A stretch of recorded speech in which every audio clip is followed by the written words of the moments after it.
வாழ்வோம் வாழ்விப்போம். அன்பிற்குரியவர்களே, வெளியில் தொடர்ந்து ஞான பயணத்தை பற்றிய சிந்தனையில் வாழ்ந்து வருகிறோம். அந்த வண்ணம் இன்றும் ஞானம் பயணம் பற்றிய சிந்தனை தான். ஏன்னா இந்த பயணம் என்பது தொடர் பயணம். இது ஒரு டைம் சிச்சுவேஷன் கிடையாது இல்லையா? ஒரு 4 நாளைக்கு போறோம், 5 நாளைக்கு போறோம், இல்ல 1 வீக் கேம்ப், அந்த மாதிரிலாம் இல்ல. இது லைஃப் டோட்டலா வாழ்க்கையினுடைய பயணம் தான் ஞான பயணம். அது நல்ல ஞாபகம் வச்சுக்கோ.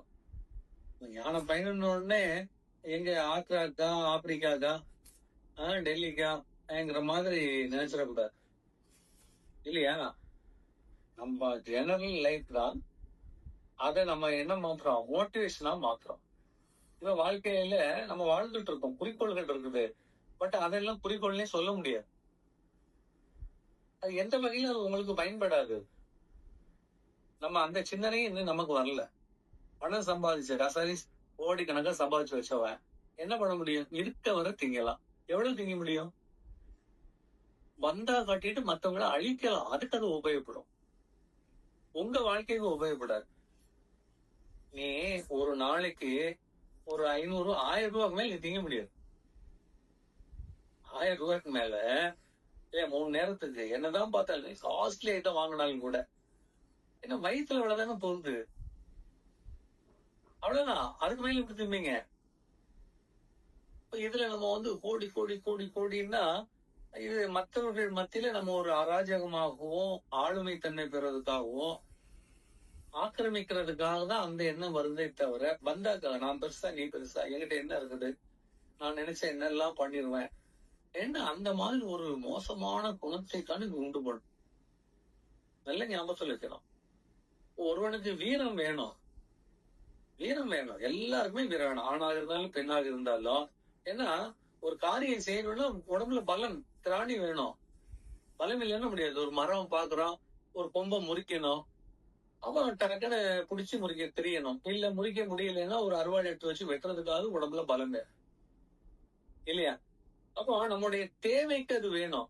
ஆனா அதை விட்டுட்டு 6 பேக் 7 பேக்ன்னு சொல்லிட்டு அங்கெல்லாம் தடிச்சு வச்சு, மார்பிள் ஒரு தடி, இங்க 2 தடி, கையில தடி, காலில் தடி சொல்லி வீக்கமா சதைய அப்படி உருட்டி வச்சுலாம் நின்னா என்ன பண்ண போறோம்? அடுத்தவங்கள பயங்காடுவோம், மிரட்டலாம். குத்து சண்டைக்கு தான் அவன் பயப்படுவான். அதுக்குதான் பயன்படுவான். வாழ்க்கை முழுக்க குத்து பண்ணிட்டு இருக்க முடியுமா?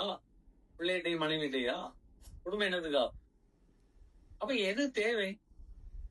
உடம்புல சக்தி வேணும். நடந்து போறதுக்கு தெம்பு வேணும்.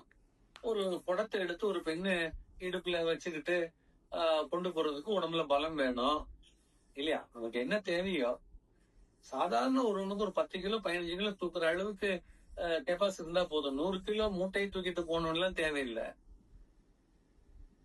மினிமைஸ். அதை இயற்கையே கொடுத்துருக்குது. சாதாரணமாகவே நீங்க அந்த வாழ்ந்து வரக்கூடிய லைஃப் ஸ்டைல்லயே அது மாறிடும். இப்ப நீங்க சாதாரண பாருங்க, சின்ன வயசுல பார்க்கும்போது அந்த குழந்தை கையில ஒரு பேப்பர் கூட தூக்க முடியாது. ஆனா அப்படியே சாப்பிட்டு விளையாடிட்டே வரும்போது ஒரு புக்கை தூக்கிறோம். அந்த புக்கை தூக்கின பொண்ணு அதுக்கப்புறம் 1ஆவது வகுப்பு போகும்போது ஒரு ஸ்லேட்டு 4 புத்தகத்தை தூக்கிட்டு போகும். அப்புறம் ஒரு பேக்கை தூக்கிட்டு போகும்.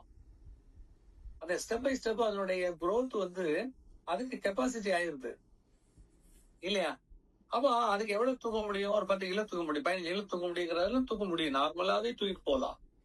நீங்க 50 கிலோ தூக்கி வெயிட் எடுக்கணும், 100 கிலோ எடுத்து வெயிட்ட காட்டணும்னு வாட் ஃபார் இட்? பெண்களை அதுக்கெல்லாம் பயிற்சி கொடுக்குறாங்க. லாரிக்கு முன்னாடி நின்று கொண்டைய லாரியில கட்டி புடிச்சு இழுக்கிற மாதிரி எல்லாம் அதை கேமரால போட்டோ எடுத்து பேப்பர்ல போட்டு அது எந்த மரியாதை எதுக்கு? லைஃப்ல அதை பண்ணிட்டு இருக்க முடியுமா?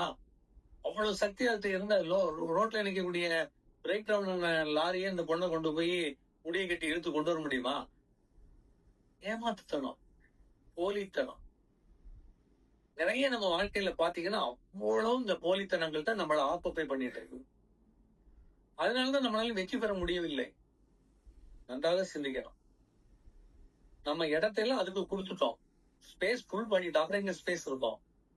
உங்கள்கிட்ட 3 ஜிபி தான் பண்ண முடியும்னா நீங்க 3.5 ஜிபிக்கு மேல் வந்துட்டு இருந்தீங்கன்னு என்ன ஆகும்? 200 ரேம் தான். 200 ரெடி ஆயிட்டுன்னா என்ன முடிஞ்சிட்டுனா ஷட் டவுன் ஆயிரும் இல்லையா? அதாவது ஒரு கெப்பாசிட்டி தானே, கண்டென்ட் எவ்வளவு முடியுமோ அவ்வளவுதான். இப்ப நம்ம வாழ்றதுக்கு டில் டெத் வரை வேணும் நமக்கு. இன்னைக்கு நாளைக்கு மட்டும் தெரிஞ்சா போதாது, 10வது படிக்கும்போது போதும், இல்ல டிகிரி படிக்கிறவரை போதும்லாம் இல்ல. லைஃப் வந்து டில் டெத் வரை இருக்கு. பாடியை கீழே போட்டு போறது வரை இருக்கு. இந்த உடம்பு நமக்கு சம்மதம் இல்லை என்று ஒதுங்கிக் கொள்கிறதோ, இல்லை நம்மளை விட்டது கலந்து கொள்கிறதோ, அதுவரை உங்கள் வாழ்க்கை இருக்கு. உடம்பு சொல்லணும் நீ வேண்டாம் எனக்குங்கணும். உடம்புதான் சொல்லும், உயிர் சொல்லாது.